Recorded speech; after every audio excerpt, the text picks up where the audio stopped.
Good evening, ladies and gentlemen, and welcome. We're delighted to see you here. My name is Elaine Didier, and I have the privilege of serving as director of the Gerald Ford Presidential Library and Museum. We're very pleased to have you for this evening's special program at which we will be debuting and having as our speaker the author of a brand new book regarding the leadership and legacy of President Ford. As you know, the museum here in Grand Rapids represents only one half of the Ford Presidential Library. The archives themselves and the audiovisual materials are located in Ann Arbor on the campus of the University of Michigan. We are the only presidential library with two sites in two locations 130 miles apart. And we have wonderful staff and facilities in both, and we're very pleased to be a part of this organization.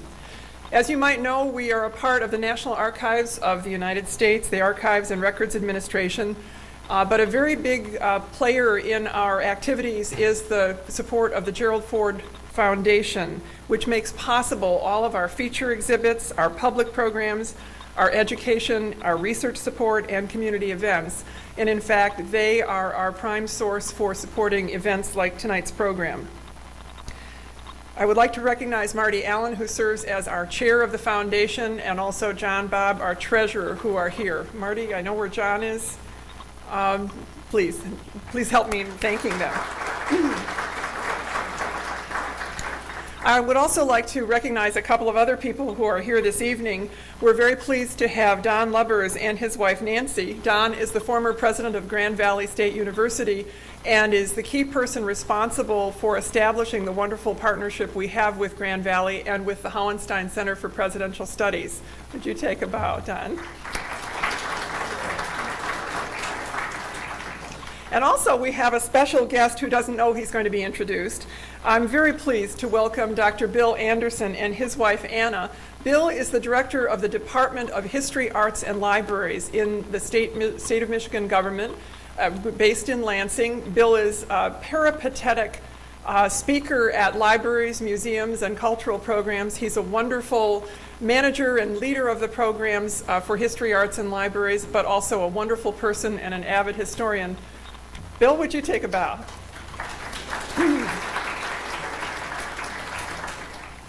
If you enjoy the exhibits, as you've seen tonight and on previous occasions, and the programs we have at both the library and museum, I hope you will consider becoming a friend of Ford if you are not already.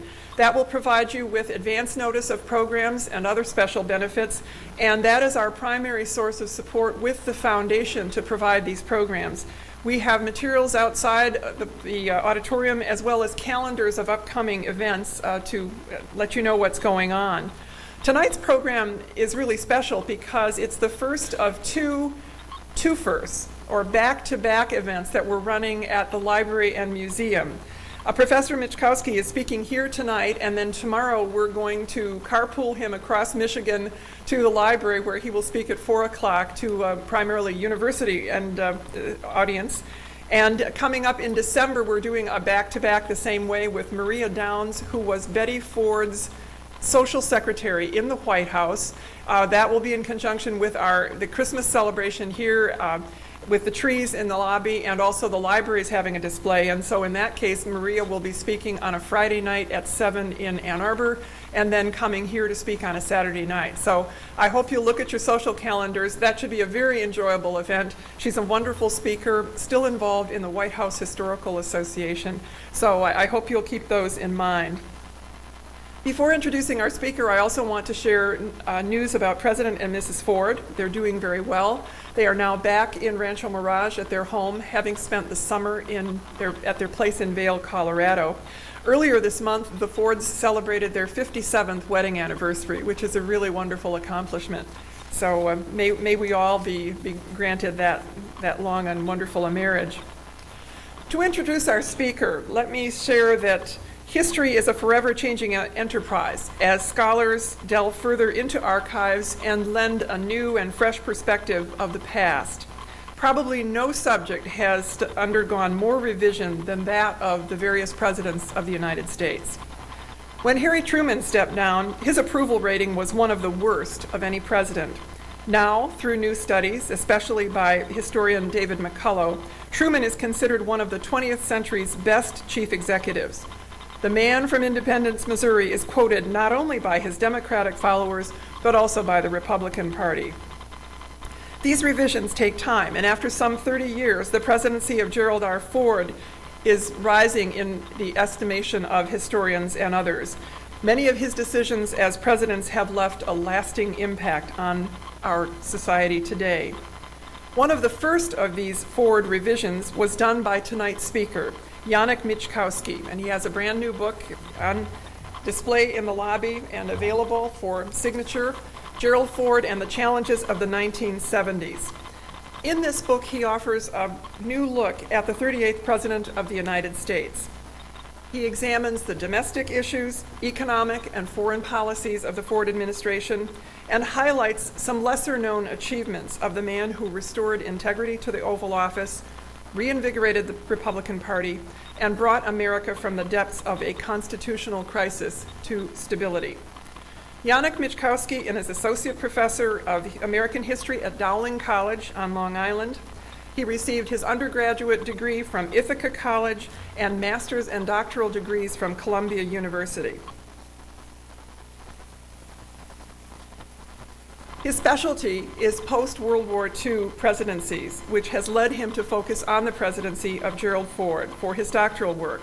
He says he was drawn to study President Ford by the unique circumstances of his rise to the presidency and his assessment that Ford has been unfairly overlooked and underestimated by historians because of the relatively short term he was in that office. Yanek has done a lot of his research for this book at both the library in Ann Arbor and here at the museum, so he's well known to our staff. They have high respect for him as a scholar and as a colleague, and it gives me great pleasure to welcome Yanek Mieczkowski to our podium. Yanek?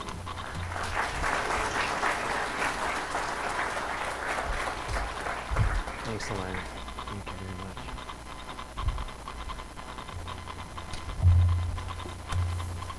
Well, thank you very much, Elaine, for that very generous introduction, and thank you to all of you, and welcome.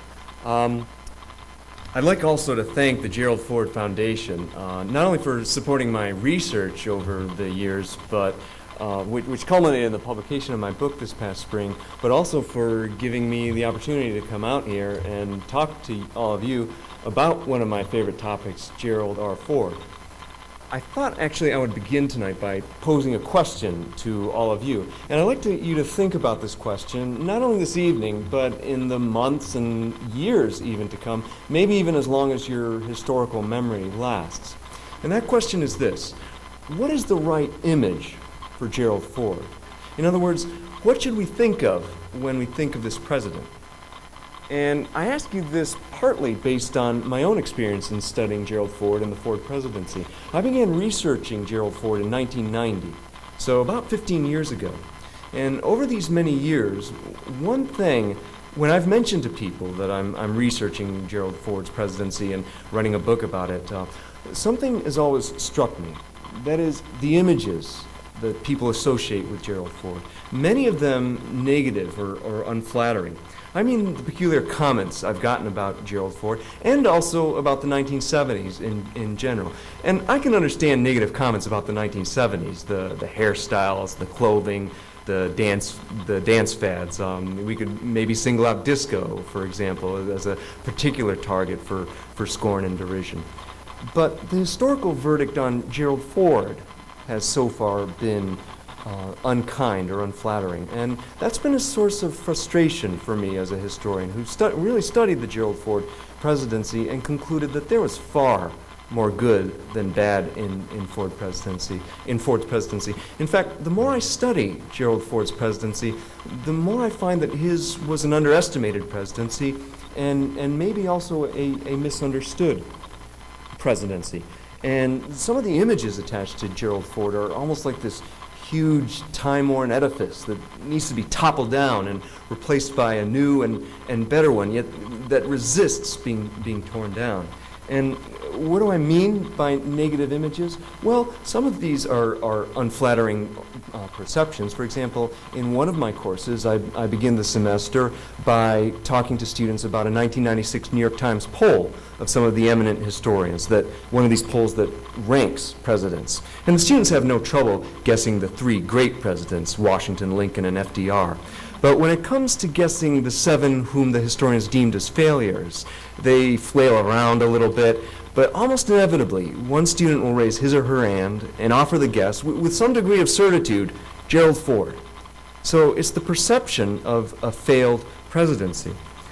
I also find that Lyndon Johnson's comments about Gerald Ford have had remarkable resilience. During the 1960s, when Johnson was president and Ford was Republican minority leader, Johnson delighted in making comments, both crude and cruel, about Gerald Ford, who opposed many of Johnson's Great Society programs as being too costly. Remarks that Johnson later apologized for, but included the comment that Ford played too much football without a helmet. And I find that people remember such comments, and the images that these kinds of comments have evoked have been very difficult to erase. Even more common have been the klutz images. People have asked me, for example, if Gerald Ford really bumped his head on helicopter portals before entering.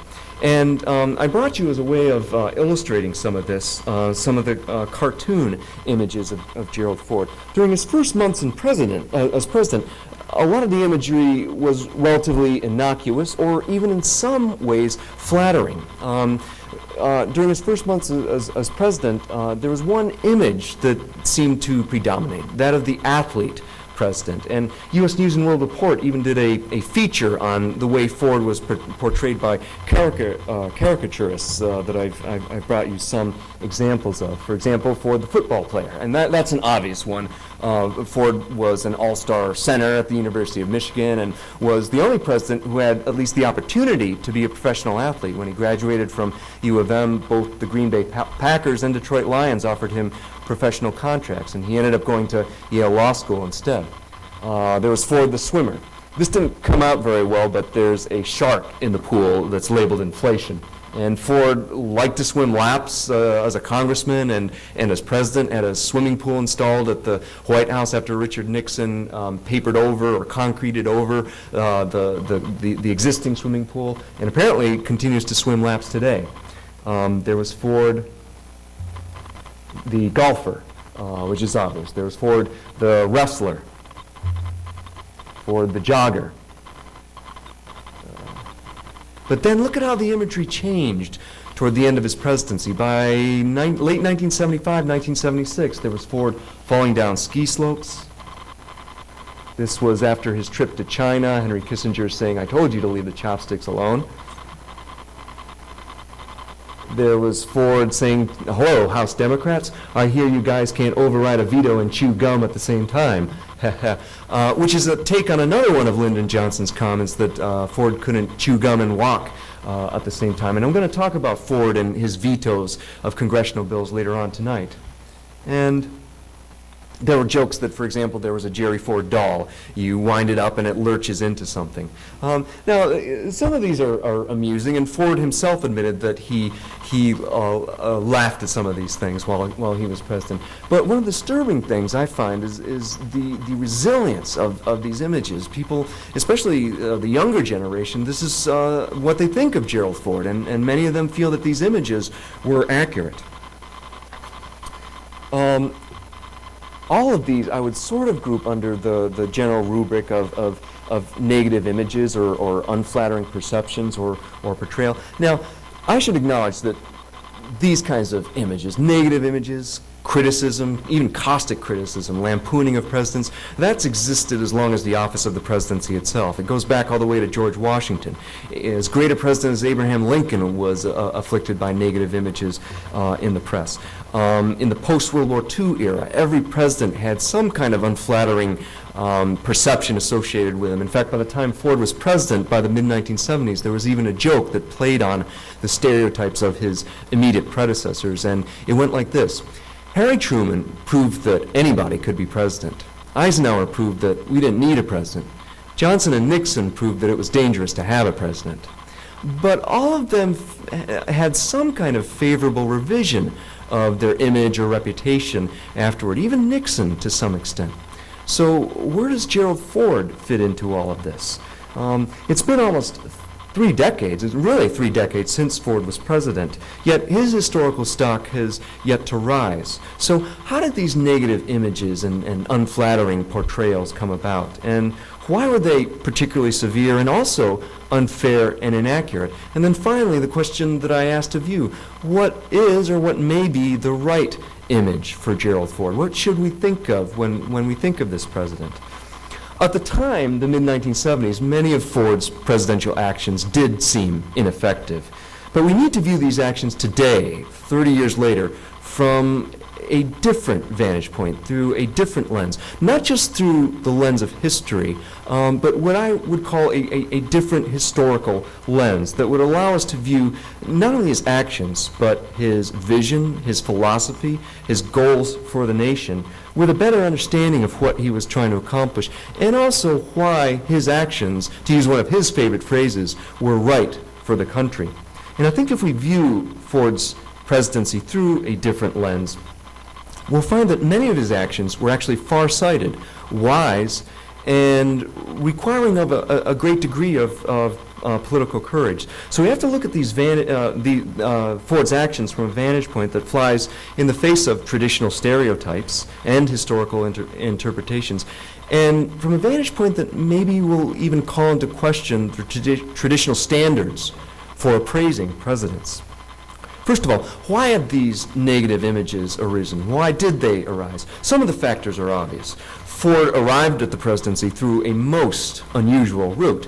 He was and is still our nation's first only truly unelected president, neither elected to the vice presidency nor the presidency.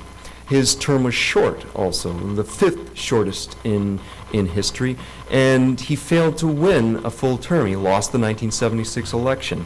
And if you look at history texts, it's really only the 2-term presidents that get as much as a chapter devoted to them. Even presidents who serve just 1 complete term sometimes get little more than a full paragraph devoted to them. So the chances of a president who served less than 1 full term of getting substantial historical treatment are rather slim. Personality also played a part. Ford was a modest and unassuming man, an unpretentious person, and I think it's easier to overlook or underestimate that kind of a person than it is to look at a president who's more charismatic.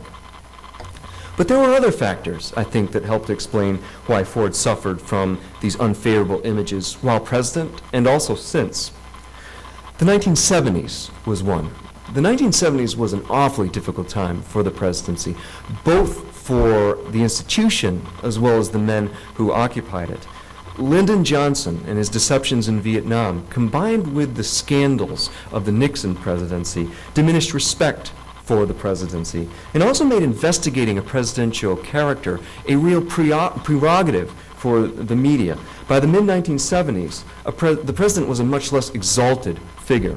And if knocking the president down a few pegs could keep him honest, reporters wanted to do so. With 2 presidents, Johnson and Nixon, whose combined time in office spanned more than a decade, who had very rough relations with the media. Ford inherited an office in which relations with the media were poisonous, almost. And reporters were in no mood to honor previous gentlemen's agreements, these self-denying restrictions on what they could cover. All of you know that in the past, reporters had these kinds of gentlemen's agreements that kept certain images or topics off limits. FDR's wheelchair or JFK's philandering are probably the 2 most notable examples. Well, Vietnam, combined with Watergate, changed all that. In many ways, Watergate marked a watershed in American journalism. Now, reporters were eager to cover personal transgressions of presidents. Presidential character was fair game for reporters to report on. And presidential character became very important because Americans could see its pertinence to the possibility of presidential scandal and also to policy. So the media looked very actively for character flaws in Gerald Ford. And in June of 1975, they seemed to have found their target. Ford was in Europe for a NATO summit, and he had landed in Austria, and he was coming, it had just rained, and the steps of Air Force One were slick, and he was coming down these steps. He had an umbrella in one hand, he was trying to hold on to his wife, Betty, with the other, and he slipped and tumbled to the tarmac. He had enough self-composure to get up and say to the Austrian president, "I figured I'd just drop in." And he was self-effacing enough also to even include a picture of that particular incident in his memoirs. And when you think about it, as vice president coming down the steps of Air Force Two, and then as president coming down the steps of Air Force One, he must have come down those airplane steps hundreds of times. He fell just once. Yet after that one incident, reporters played and replayed and magnified any incident of Gerald Ford stumbling, falling, bumping his head on helicopter doors or on the side of the swimming pool, getting his legs tangled up in a dog leash when he was walking his dog. These kinds of incidents. These incidents were easier for reporters to cover than some of the more abstract issues that dominated 1970s policy, like energy policy and economic policy. And also a bandwagon effect took place. In other words, once some reporters started covering these kinds of stories, a herd or pack mentality took hold, and more reporters started covering them. And then there was Saturday Night Live. Ford had the misfortune of being president when Saturday Night Live debuted. No television program was ever so effective at presidential parodies than Saturday Night Live. And of course, in 1975, the chief critic of the chief executive was Chevy Chase. And in one of his more vain moments, Chevy Chase said that more people watched him in one evening than all the people who watched the Lincoln-Douglas debates. And it's incongruous to mention Chevy Chase and Abraham Lincoln in the same context, but he was right. And many of Chase viewers were impressionable young people. And so his parodies of Gerald Ford as a klutz created a deep and enduring impression on them. All of this, I think, was ironic, because Ford was one of the most gifted, if not the most gifted, athletically gifted president to serve. And as one way of illustrating this, I'll draw a comparison. Perhaps the only president who came close to Gerald Ford in athletic talent and athletic ability was Theodore Roosevelt. And Roosevelt was 20 years younger than Ford. He was our youngest president. Ford was in his early 60s when he was in office. TR was in his early 40s. That makes Ford's level of activity all the more remarkable. But even more important, TR lived in an era of different media coverage. There were no television or photojournalists around. Had there been, we might have a different image and different perceptions of a president whom many historians rank as near great or even great. There might have been coverage of, for example, Theodore Roosevelt getting punched during a boxing match at the White House, an incident that caused him to lose vision in an eye, or Theodore Roosevelt falling off his horses, as he sometimes did, or Theodore Roosevelt getting into a carriage accident in which he hurt his leg so badly he was confined to a wheelchair for weeks. These incidents would have indelibly marred Roosevelt's image. TR, though, was lucky, and Ford wasn't. And the image of a president who was prone to physical stumbles also, unfortunately for Ford, got translated into the perception of a president who was somehow prone to more important policy stumbles. Yet, was that all? In other words, was that all that this investigative post-Watergate media unearthed about Gerald Ford? An alleged proclivity to fall or to stumble? After all, the media investigated Ford very thoroughly when he was nominated for the vice presidency and then when he became president, and they really didn't find skeletons in his closet, and his cabinet was also remarkably free of scandal. So, in a way, if we view it through a different lens, this media obsession with Ford's stumbles was a backhanded compliment, because it showed that that was the only sin or major character flaw that the media was able to find in Gerald Ford. But these klutz portrayals also showed something else. They showed how accessible Gerald Ford was as president, whereas preceding presidents placed restrictions on media coverage. For example, one of FDR's press secretary forbid reporters from getting closer than 12 feet to photograph him. JFK prevented reporters from photographing him while he was eating for fear of an embarrassing moment. Ford allowed photographers to take pictures of him while eating, in the Oval Office, in the family quarters, even at Camp David. Ford was one of the first presidents to allow reporters to photograph him in this very private and cloistered retreat for presidents. And he even allowed reporters to photograph him while he was skiing, even though Ford probably realized that everybody takes a fall when they're skiing. Through it all, Ford remained very good-natured with the media treatment of him. And when he left office, he even held a conference in 1981 on humor and the presidency here at the museum. And of all people, he invited Chevy Chase to speak there, even though one of his aides repeatedly warned him not to invite Chevy Chase and subject himself to that kind of ribbing again. But Ford was forgiving by nature.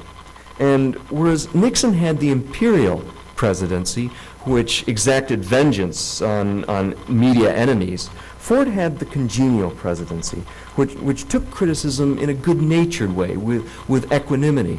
His congenial presidency, I think, was a badly needed antidote to the Nixon years.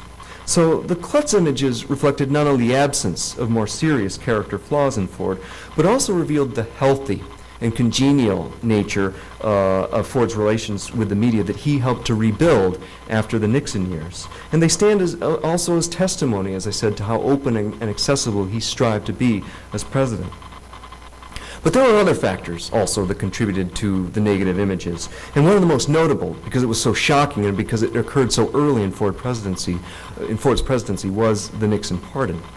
Now, Ford maintained that he pardoned Nixon as a way to refocus a Watergate-obsessed nation's attention on the more urgent issues of the day, such as the troubled economy, the lingering energy crisis, the Cold War. The cynical reaction to the pardon said a lot about the era in which Ford governed, this very difficult era of the 1970s, when Vietnam was still a raw wound for the country. For Americans who endured a constitutional crisis, the resignation in 1973 of a vice president, then a year later the resignation of a president. Cynical Americans weren't willing to believe Ford's explanation for why he had pardoned Nixon, and Ford also handled the pardon badly by doing it so suddenly. 1974 was a year with tumultuous events like a constitutional crisis, a near impeachment, the resignation of a president, and Americans simply needed more time to digest all of those events. Yet, if we view the pardon through a different lens, perhaps we can see it from Ford's perspective. Whereas many observers at the time, and some even since, saw the pardon as another one of Ford's blunders, Ford has seen it as one of his greatest achievements as president. Presidents should always be leery about any issue that will dog them for their entire term. Jimmy Carter, after leaving office, for example, complained that energy policy was like a rock that he chewed on for his entire 4 years in office. And then, of course, during his last year plus in office, he had the Iran hostage crisis, which effectively paralyzed his presidency.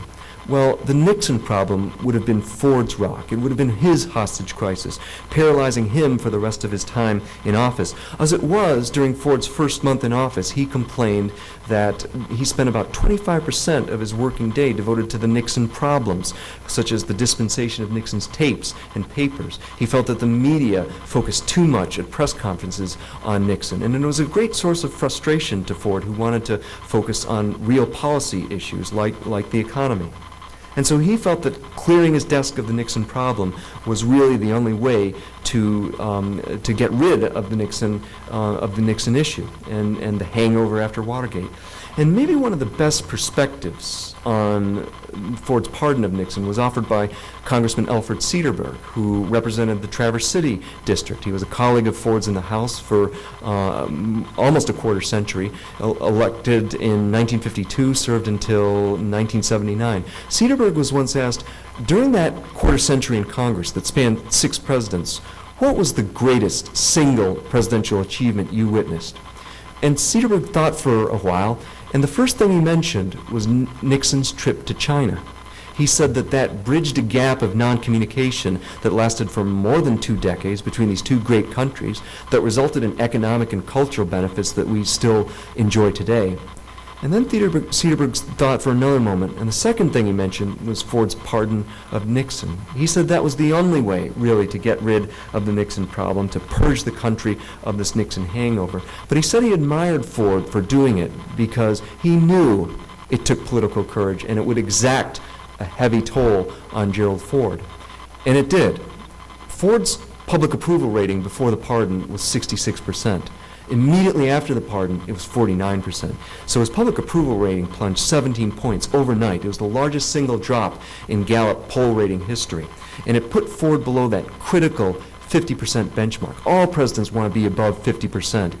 It's very gratifying and reassuring to know that you have the majority of the American people backing you, and it's also a good harbinger of whether you stand a good chance of winning the next presidential election. Well, Ford was below 50% for almost the rest of his entire presidency. His average public approval rating for his presidency ended up being 46%. So really, he labored in the basement of public opinion. And the negative portrayals seemed consistent with a president who had such low public opinion standings. And there was more adverse reaction to the pardon. The fallout from the pardon highlighted to Ford's political adversaries in Congress one unavoidable fact about his situation in president. Here he was, an unelected president, and there would be an election in 2 years. And Ford was politically vulnerable. And here we are, I mean, think about this. Here we are 3 years from the next presidential election, 2008, and already there are articles, polls, speculation about who will run. Imagine becoming president just 2 years away from the next presidential election. And the 1974 midterm elections, which took place just 4 months after Ford became president, were an ominous portent of what could happen in 1976, because the Republicans got clobbered in the 1974 midterm elections. They lost 23 seats in the House and 3 more in the Senate. And things were so bad for the GOP that pundits at the time were predicting the death of the Republican Party. And it looked like, with a heavily Democratic opposition Congress, and also an aggressive Congress after Watergate, that Ford would never get anything out of Capitol Hill. He would always be defending the legitimacy of his presidency, always be defending his pardon, and always be trying to ward off Democrats who wanted his job in 2 years or less. Well, one of Ford's great achievements was in rebuilding and restoring congenial relations with Congress despite these adverse circumstances. Ford was a creature of Congress. Capitol Hill had been his home for 25 years as a congressman, and then another 8 months as vice president presiding over the Senate. He had many friends there, and as president, he made it a point to invite these many friends to the White House, and he increased the importance of his congressional liaison staff. He made it a very important part of his administration. So the pardon, combined with the political strength and obvious political opportunities for Democrats in Congress, could have turned Nixon haters on Capitol Hill, of whom there were many, into Ford haters. But that didn't happen.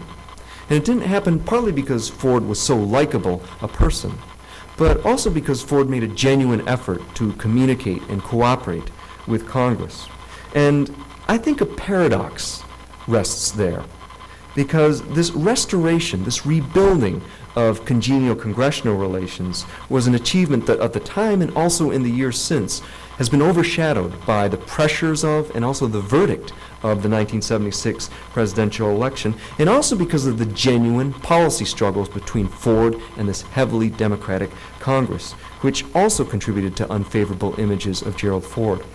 And there's one important aspect of Ford's presidency that illustrated this paradox of Ford's achievement next to these unfavorable images and reputation.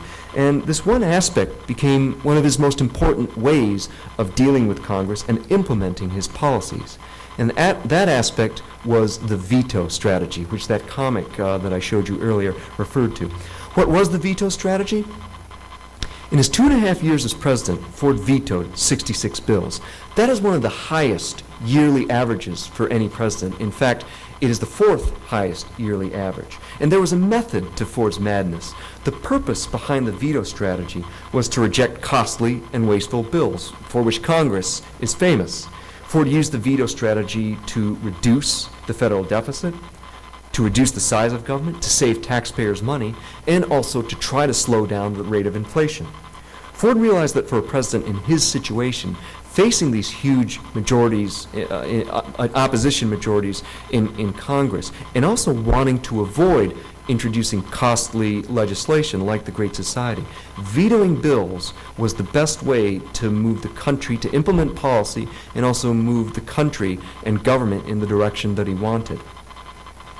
Few people, though, saw it that way. And the veto strategy also reinforced unfavorable perceptions of Gerald Ford. Congressmen complained that Ford was blocking their favorite pet projects or program. Ford seemed callous or cruel when he, for example, vetoed a program, a school lunch program, to expand the school lunch program for children. When he did that, there was only one Republican in the House who voted to uphold his veto. That was Bob Michel, congressman from Illinois, who later became minority leader and patterned his leadership after the moderate and conciliatory style of Gerald Ford.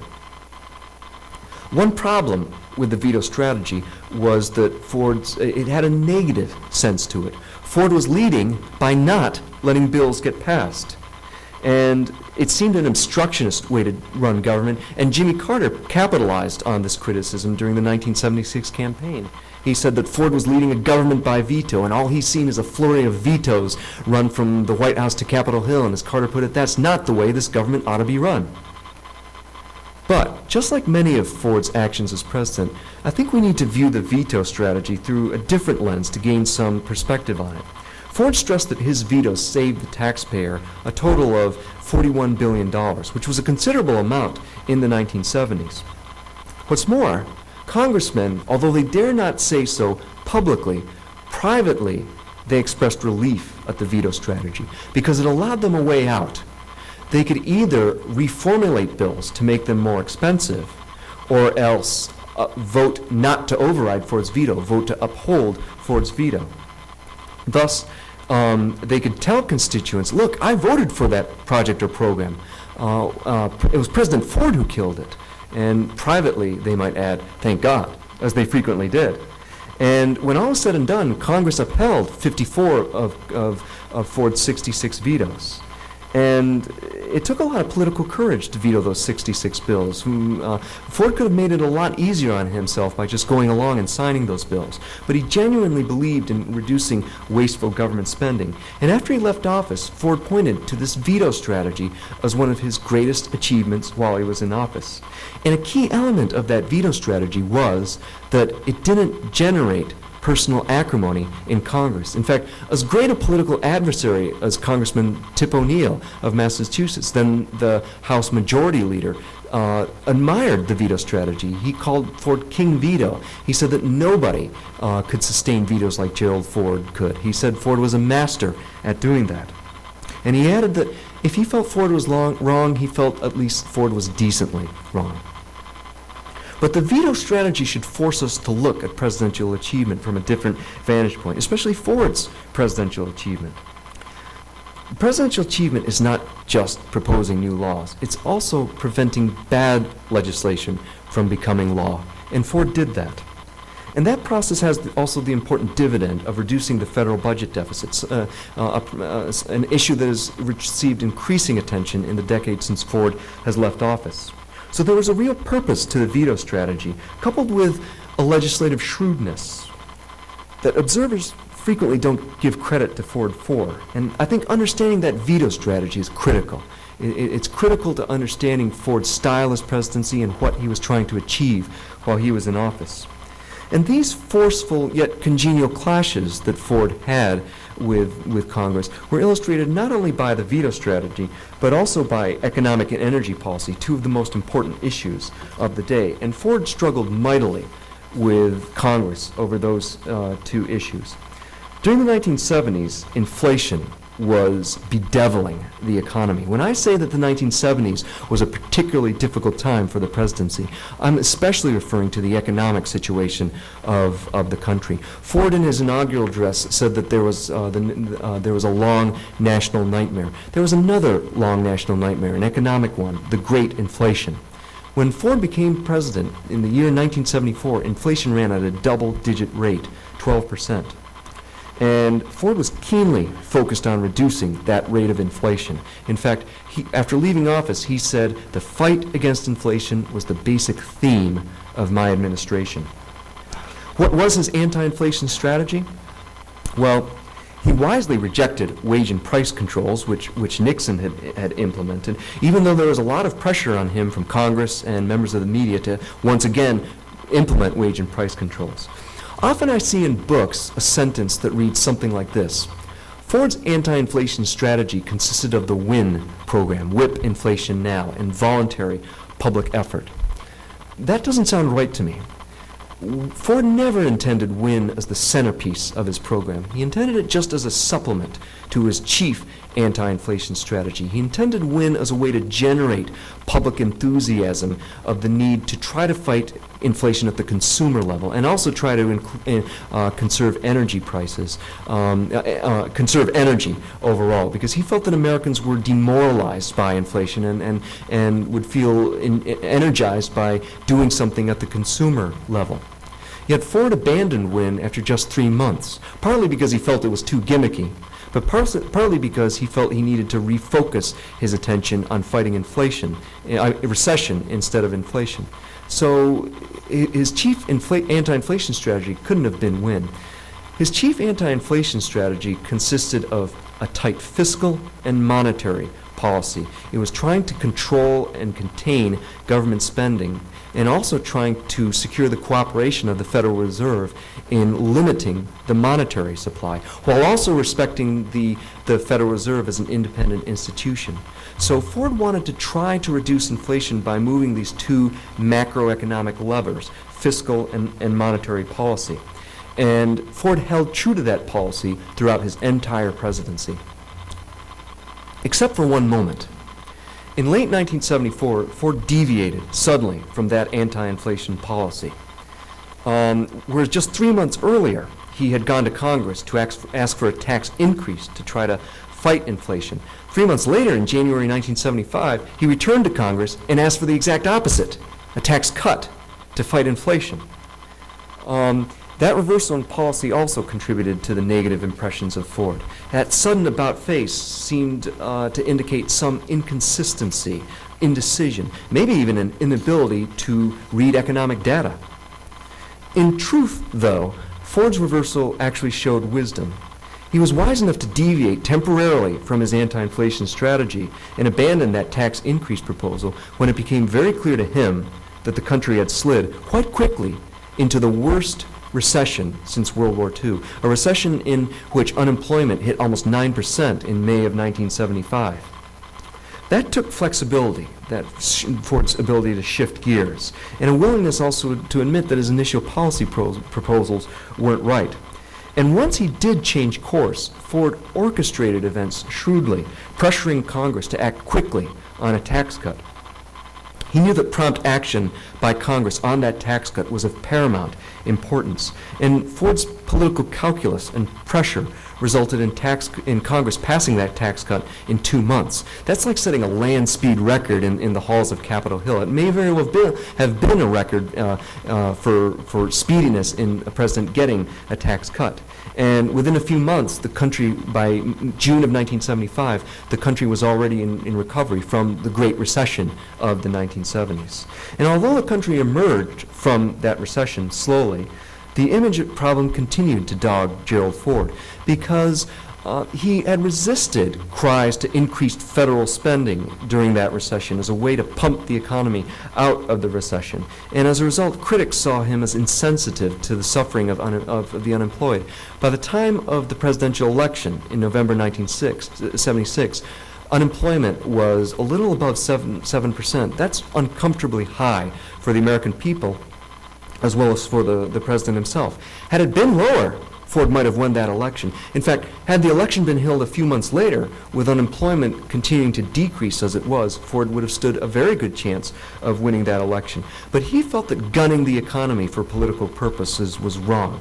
It would have boosted the inflation rate. And Ford understood economics well enough to know that increasing the inflation rate would lead to a vicious cycle, which would have decreased consumer spending and confidence, which would have led to another, perhaps even worse, recession later on. Ford was an economics major at the University of Michigan, and he genuinely liked talking with advisors, economic advisors, about the national economy. So Ford, when he was forced to pick his poison between unemployment and inflation, he was much more willing to tolerate unemployment, because he said unemployment only affected 10% at most of the population, whereas inflation affected 100% of the population and was much more damaging to the economy overall. So, how did Ford fare in this fight against inflation, which he said was the theme of his administration, which you saw caricaturists painted him as fighting in these athletic battles? Well, by statistical measures, Ford succeeded quite well.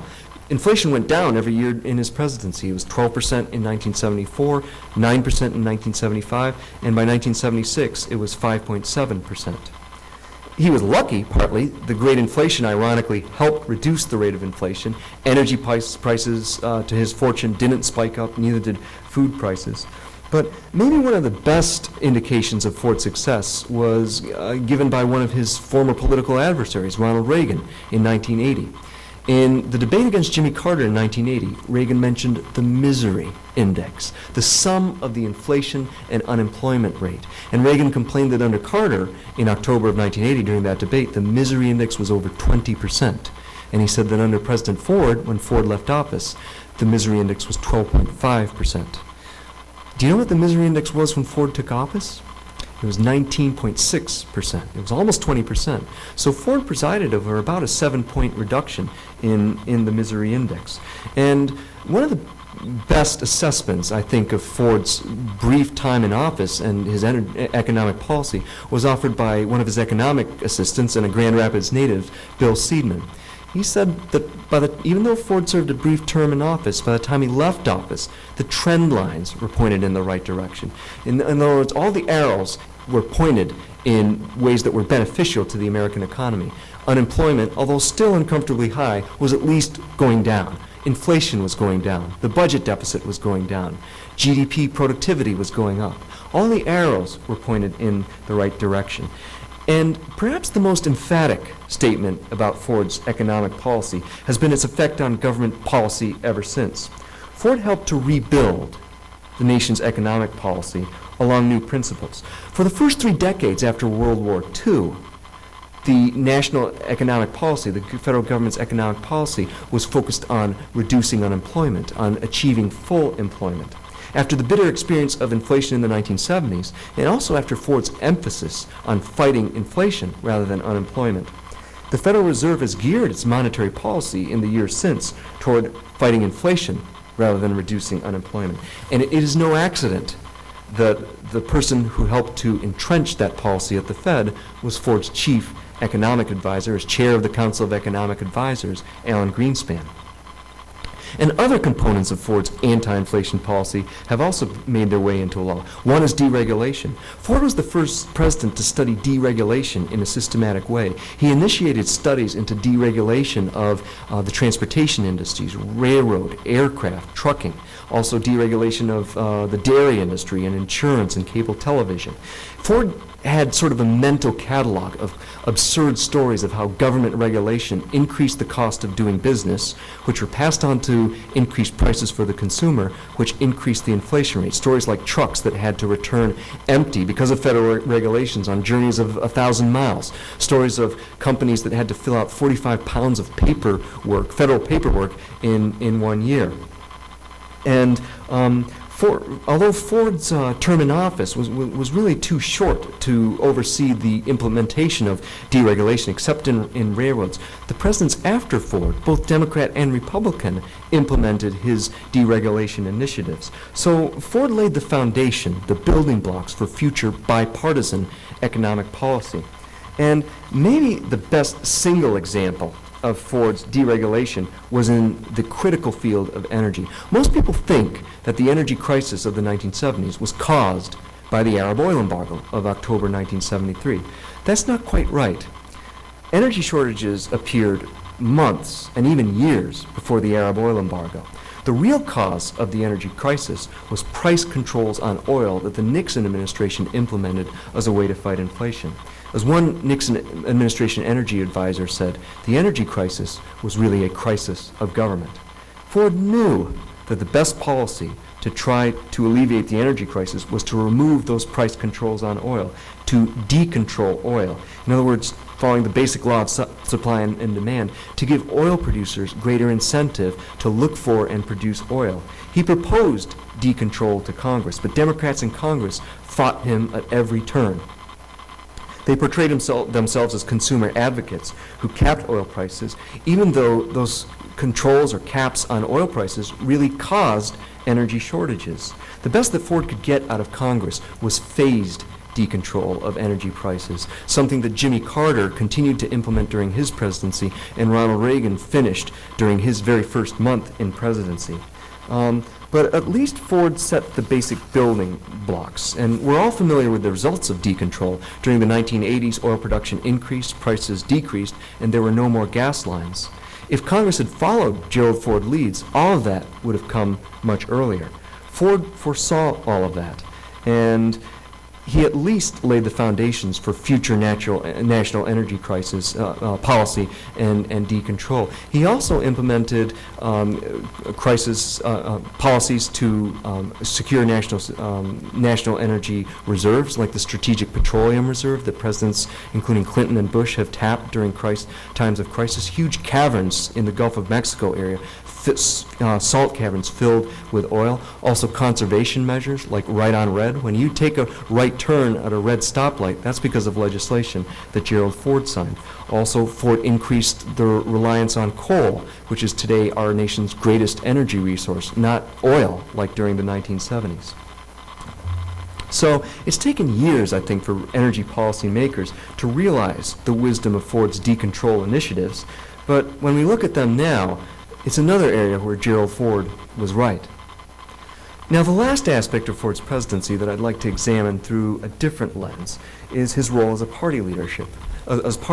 Party leadership is one of the most difficult tasks for any president, and most great presidents have not only left their party in better shape, but also enlarged their following. That's a very difficult task for presidents to do. Even great presidents haven't had much success in it. Woodrow Wilson, for example.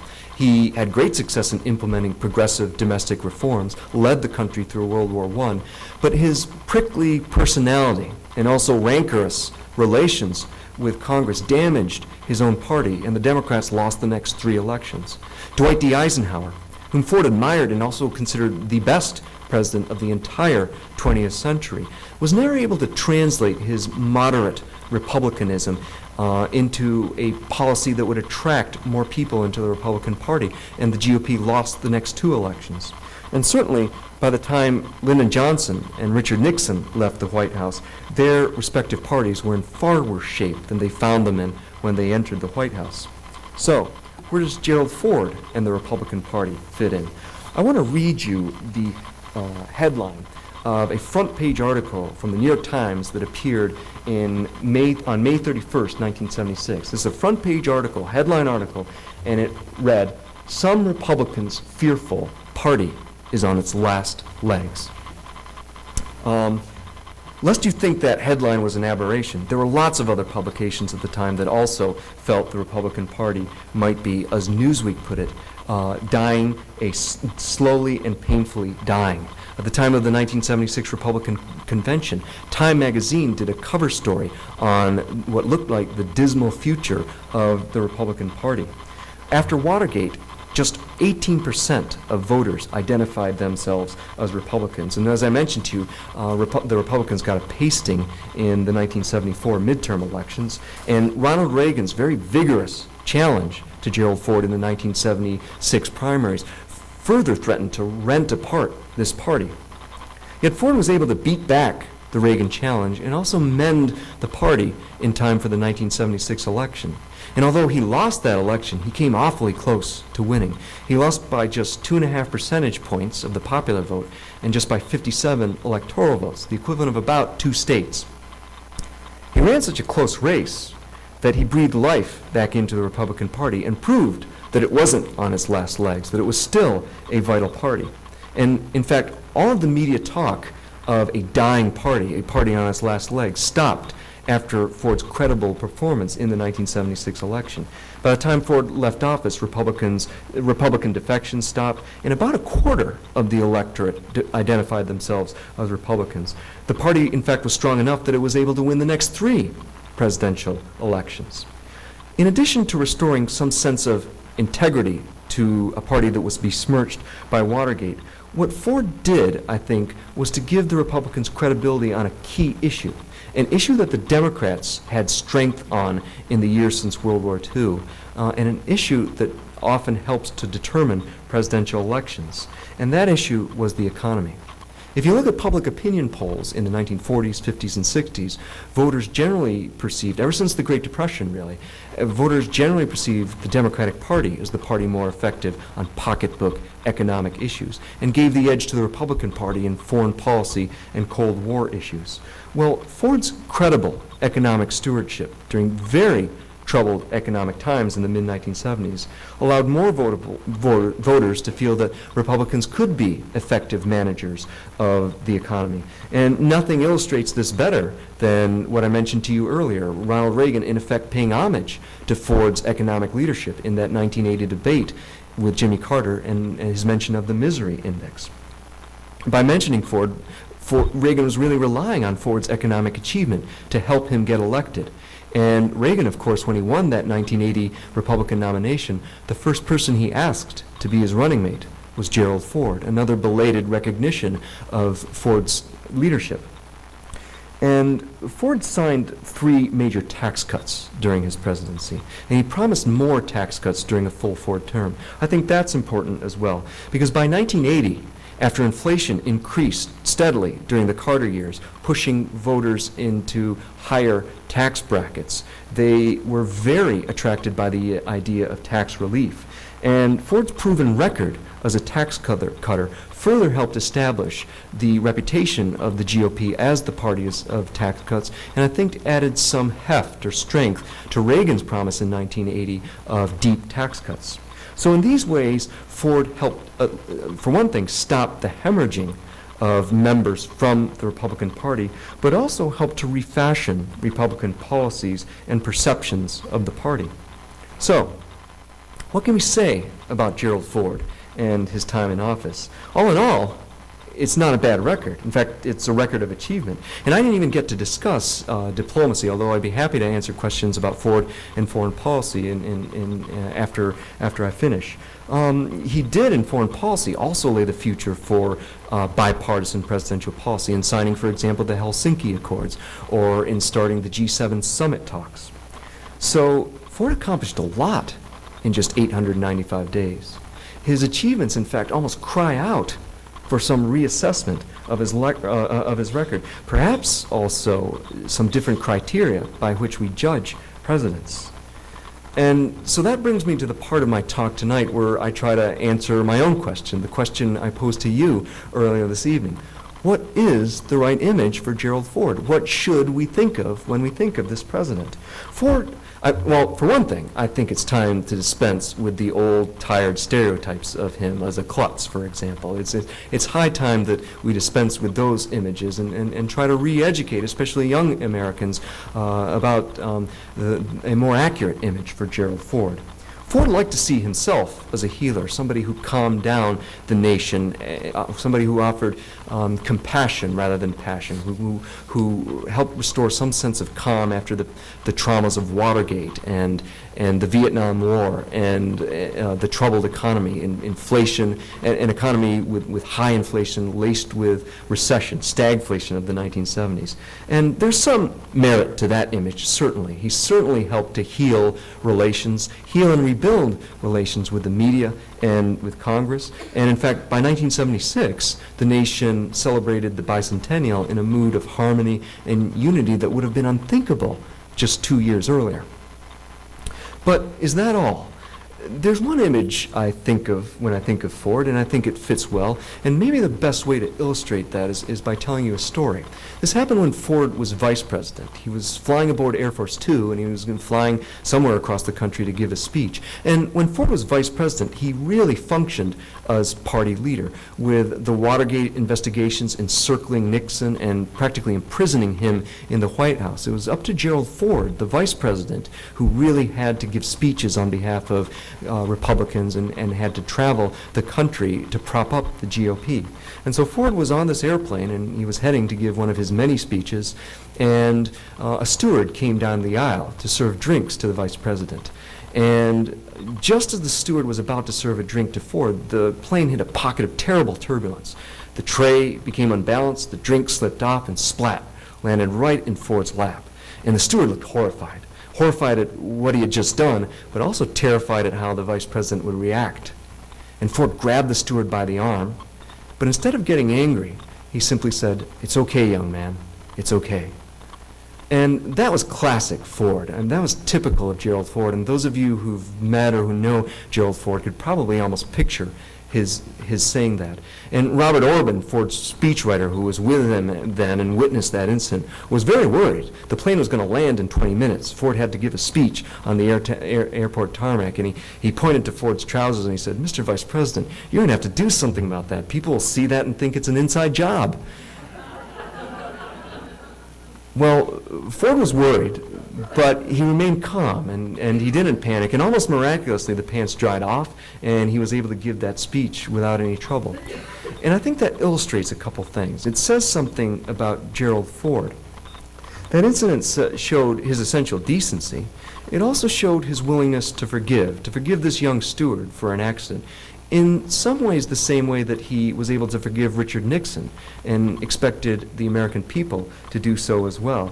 And in the same way that he forgave the media and comedians like Chevy Chase for their klutz portrayals of him, and in the same way that he avoided any kind of personal acrimony in his relations with a Democratic Congress. But I think this incident also said something larger about his leadership. Ford took office at a time when the country experienced terrible turbulence.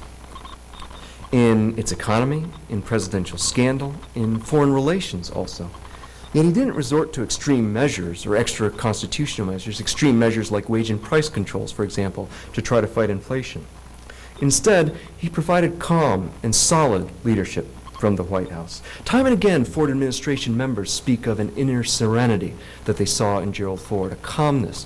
He was comfortable with who he was and what he could accomplish. And during times of crisis, like the Mayaguez crisis or the collapse of South Vietnam, or the economy suddenly slipping into a deep recession in late 1974, Ford remained unfazed and provided this kind of calm leadership. He was really a steady hand at the tiller during a time of turbulence. So I think of that image when I think of Gerald Ford, but is that all? I mean, I think of something else as well, something more substantive. And that was what Ford liked to concentrate on. He always liked to say, "I think about the substance of policies, not slogans or sound bites." Well, occasionally our country suffers setbacks so jarring that they rattle the nation's foundations. A civil war, for example, an economic depression, or the crises of the 1970s, economic stagflation, an energy crisis, foreign policy crises, and a continued Cold War, the resignation of a president and presidential scandal. And when the country endures those kinds of strains, it needs a period of rebuilding, a time not only to heal, but a time to repair its bedrock and lay the foundation for a new future. Very fittingly, Ford's a Mason. He's a member of the Masonic order. The Masons trace their heritage back to the ancient stone builders, layers of foundation. And increasingly, I see Ford as a rebuilder. I mentioned earlier that he labored in the basement of public opinion. Maybe there was something to that. Ford wasn't someone who gave soaring rhetoric from rooftops. Rather, he did labor down in the foundation. He focused on the substance of presidential policy. He laid the groundwork for future economic and energy policy, future vitality in the presidency, in his party, and thus in the entire American political system.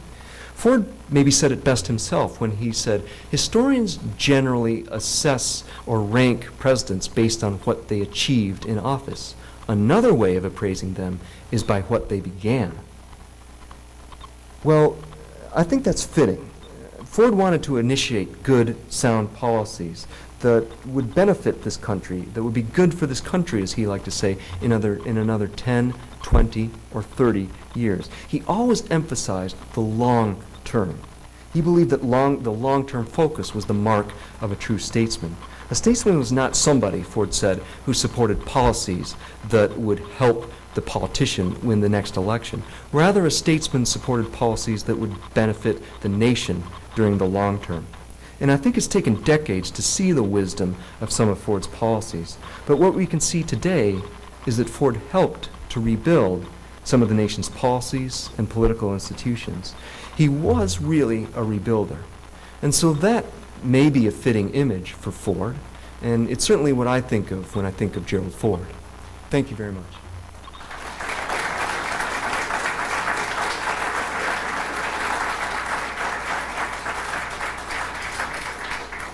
Thank you. I'd be happy to take questions if there are any questions from the audience, or try to answer questions. Yes. Oh, thank you.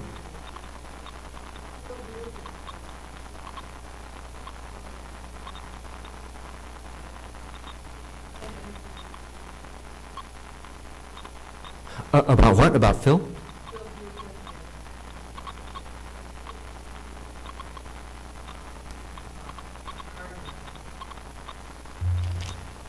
Not specifically about Phil Buchan and this other gentleman you mentioned, but Ford saw the pardon as an essential way to try to promote the healing of the country. I mean, he really saw the nation as unhealthily obsessed with Nixon, and it would have also, Ford was also conscious of international prestige. He thought that for a former president to be stuck in jail looking like a caged rat saying, "I'm not a crook," it would have really damaged the nation overseas at a time when it was critical for somebody to help burnish our country's overseas credentials, at a time when there were editorials, for example, in a German newspaper that Ford noticed that called America a helpless giant after Vietnam. So it was both healthy for the country to purge itself of this obsession with obsession with Richard Nixon, and it was also healthy from an international perspective not to have Richard Nixon linger in a jail cell, have a trial, and to have the nation continue to be focused on the former president. He was also particularly forgiving of Richard Nixon in the sense that Nixon never thanked him for the pardon. And what's more, Nixon did some things that really irritated the Ford administration during the 1976 primaries. In fact, just before the first primary in New Hampshire, when Ford looked like he was going to face a very stiff challenge to Reagan, and in fact, his very first contest outside of Grand Rapids, where he was really very anxious to try to prove that he could win an election outside the 5th District of Michigan, Nixon took a trip to China and landed himself in the headlines again. Right at a critical time when Ford was prepared to square off against Reagan in New Hampshire, and it brought back all the bad memories of Ford's association with Richard Nixon and the pardon, which about 60% of Americans, according to the polls, still did not favor by 1976. So he was very angry at Richard Nixon, I think, for that, but yet forgiving of him. Anything else? Yeah.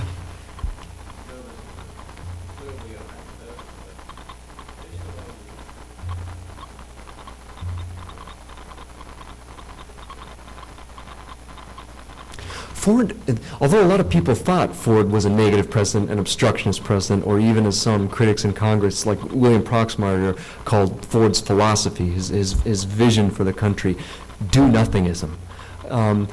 Ford did have substantive plans for a full term.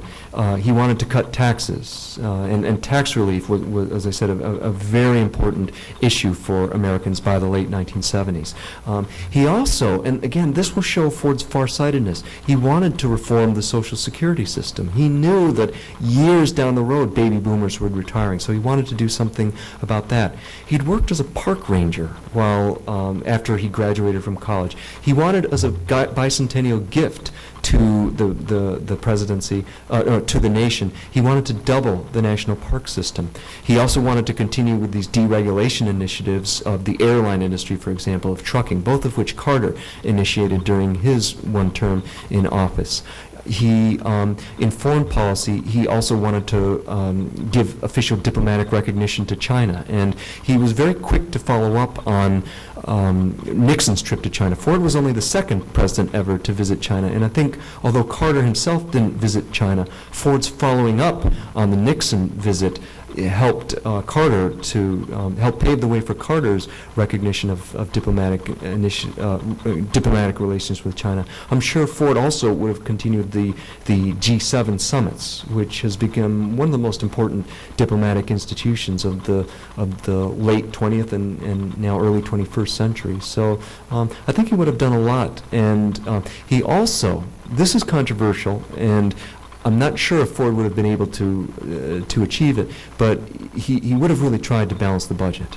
I say I'm not sure if he would have been able to try to achieve it because there's tremendous momentum to the federal budget, and it would have been difficult. But many of Ford's philosophies were similar to Ronald Reagan's, and I think you would have seen some of the same things, including negotiations with the Soviet Union and maybe the breakup of the Soviet Union, or further cracks in the monolith of the Soviet Union, and increased activism in the Eastern European satellites. I think you would have seen that under a full Ford term, in large part because Ford signed the Helsinki Accords, which critics really hit him hard for at the time, especially in the right wing of his party.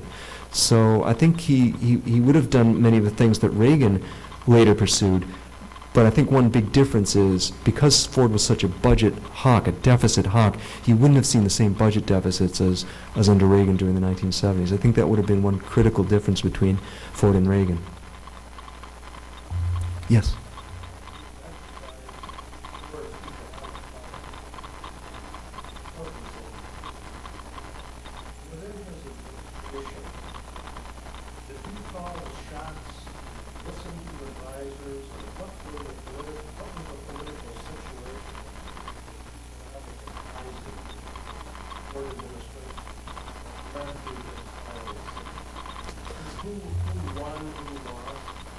That's another very good question. Ford regarded his chief economic advisor, Alan Greenspan, and usually went to him. He thought Ford thought that Alan Greenspan had a very good ability to read economic data. Alan Greenspan was famous for staying up late in his office with these economic models. He would churn data into 1970s computers and come up with economic models. So he first listened to Alan Greenspan. His second most esteemed economic advisor was Arthur Burns at the Federal Reserve.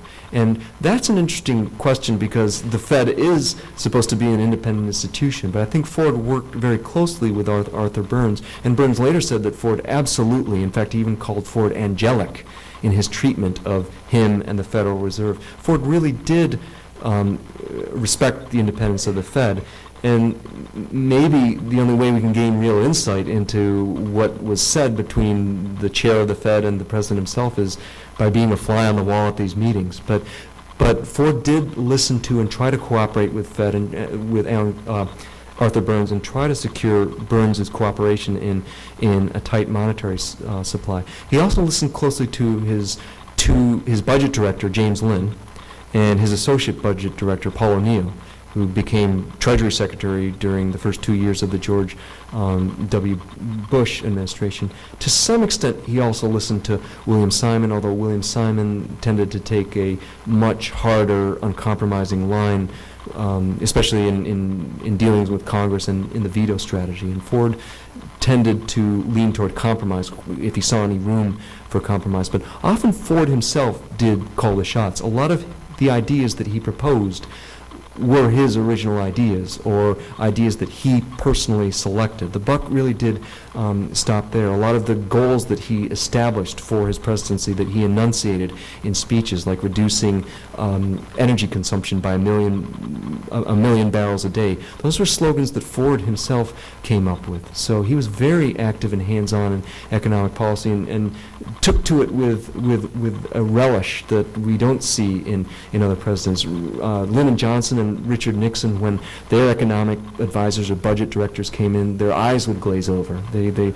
really weren't into it at all. And Nixon, of course, was much more interested in diplomacy. He felt that his cabinet could decide economic policy.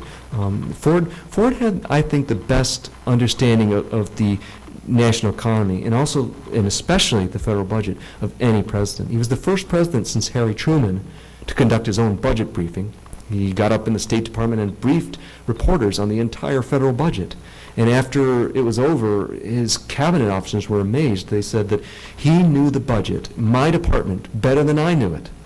And people don't recognize this, or I think pay tribute to Ford for doing that. He's also been the last president to personally brief the media on his own budget. And it was no accident. He was a member of the House Appropriations Committee for almost a quarter century, so he really helped formulate budgets, and he was very interested in that. Paul McCracken once said that Ford once told him that, or once remarked to him, "If I'd have thought I could make a real living at it, I would have become an economist." So he decided on politics instead, but that, I think that remark indicates how interested he really was in economics. Yeah.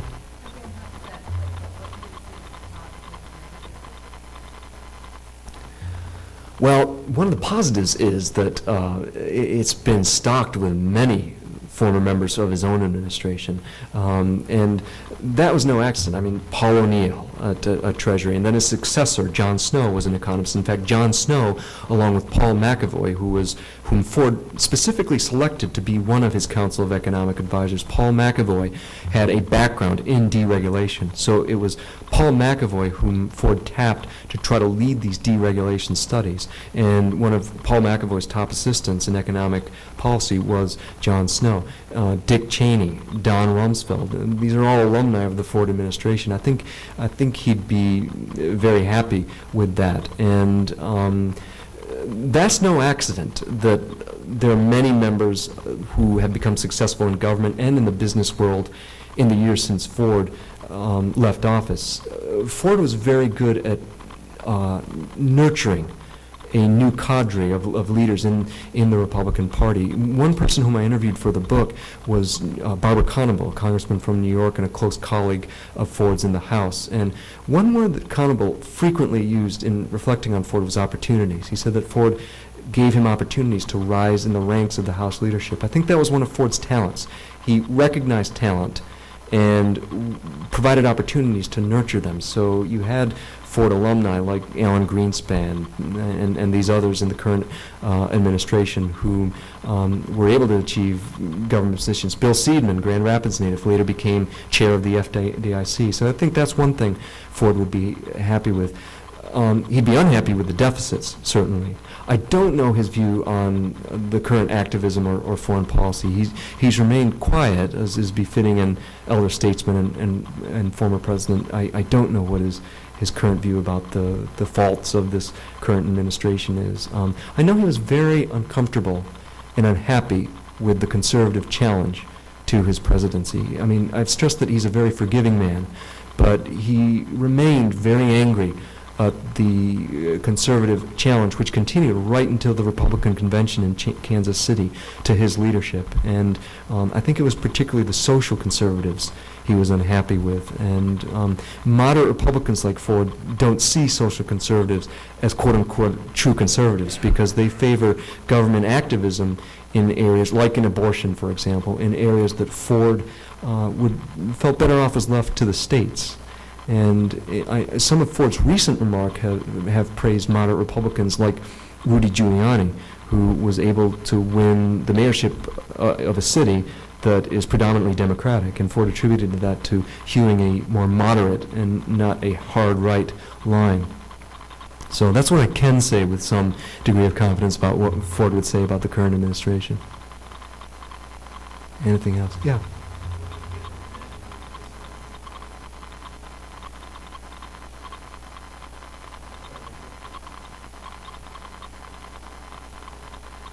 That's also a very good question. The one regret Ford had, I think, of his presidency, he had a number of regrets. One of it, he frequently expressed regret was that he couldn't bring down that rate of unemployment. He said he wished as president he could just flip a switch and get that unemployment rate down. So that he wasn't unsensitive to the suffering of the unemployed. He just wanted, really, he was very focused on inflation. But another regret he expressed in later years after leading the office was the way he handled Vice President Rockefeller, because for years after dismissing Rockefeller from the ticket, he maintained that Rockefeller volunteered to leave the ticket. And that clashed with Rockefeller's own assessment, and it didn't square with the recollections of just about every other administration member. And here Ford was somebody who was known as being honest and forthright, and something didn't ring true about his interpretation of what happened with Rockefeller leaving the ticket. Years later, in recent years, just within the past half dozen years or so, Ford has come around to admitting that he booted Rockefeller off the ticket, and he felt ashamed of his doing that to an elder statesman like Rockefeller.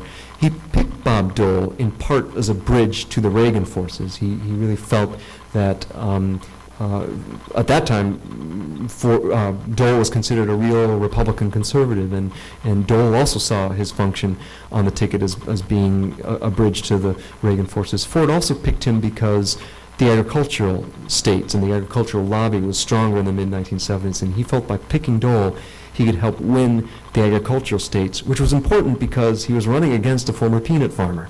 So that was another reason in his political calculus for picking Dole.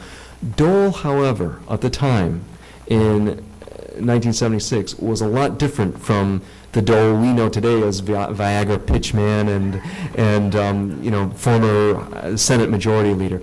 He wasn't a polished act in 1976. His sense of humor was much more caustic and biting, and in fact, Ford even warned him, "You got to be careful." And I think what viewers saw in the 1976 debate between Ford and Mondale, they weren't impressed with. Mondale didn't prepare very well for that debate, was too casual in that debate. And if you looked at public opinion ratings after that debate, they were much more favorable for Walter Mondale. Mondale attracted much more crowds, and Jimmy Carter was quick to capitalize it by saying things like, "Remember, voters, when you go to the polls in November, you're voting for a ticket, Carter-Mondale. That's my ticket. The other ticket is Ford-Dole." So all of that, I think, redounded to the disadvantage of Gerald Ford, and But again, this was another instance, I think, of Ford recognizing talent or future talent, and that future talent in later years becoming somebody very prominent in Ford's party. Any other questions? I'll take one more. Last question.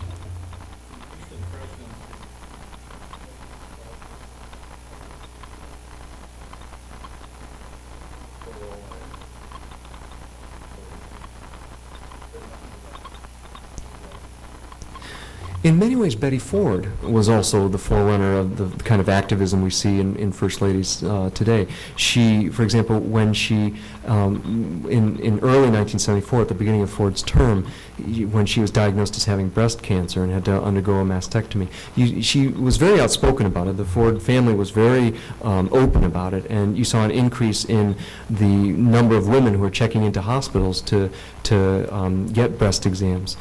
So that was one thing. She was also very outspoken on social issues. Sometimes to the chagrin of her husband. She, for example, in a very famous 60 Minutes interview, said that she favored abortion, that she wouldn't be surprised if her teenage daughter Susan was having an affair, that she wouldn't be surprised if her teenage daughter, wouldn't be appalled if her teenage daughter was smoked pot. And when Ford saw the interview, he joked that, boy, when I saw that, I saw my poll numbers also go down. So the outspokenness of Betty Ford, I think, helped set a pattern for future First Ladies. Also, her courage in admitting this problem with alcoholism and in establishing the Betty Ford Center. That's a wonderful legacy for a former First Lady. So you could also see this pattern of establishing footsteps for future First Ladies to follow in the same way that Ford set the pattern for future bipartisan policy in economic and energy and the other areas that I mentioned today. I think that's it. Thank you very, very much.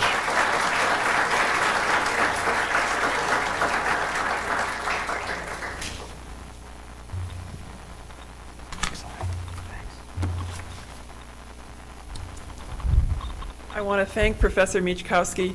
I can now understand why the staff at the library and museum have said all the things they have to me about him. I am simply in awe of his knowledge, and as someone who is still fairly new, but learning so much about our collections in both the library and the museum, Professor Mieczkowski has drawn on so many of our materials. I think you've probably read all 21 million documents. It's extraordinary, and some of the names he mentions are people I'm dealing with today. James Lynn, the former budget director, is in the process of giving us his papers from his work with the Ford administration. One of Ford's speechwriters, who you mentioned, also is in the process. Bob Orban is giving us his papers. So we are still receiving materials from these people, and these are living, breathing people, and the legacy that we have the pleasure of preserving and working with is simply phenomenal. So for me, you've brought a lot of things alive that I see on boxes of archival materials and so on. And this is an example, and again, to repeat, with the support of the Ford Foundation, Professor Mieczkowski received travel grant awards to come to use the library, and that is from our foundation support. And this is an example of the kind of scholarship that can be produced using our materials. So we thank you for coming, and I think we'll have a wonderful session tomorrow in Ann Arbor. At this point, I'd like to invite you to have some refreshments out in the lobby, or if you would prefer, the exhibits are open upstairs. We have our wonderful Teddy Roosevelt show, which was curated by Jim Kratzis, our deputy director. We have a rhinoceros. You're not allowed to touch it, however. Jim's very protective of this.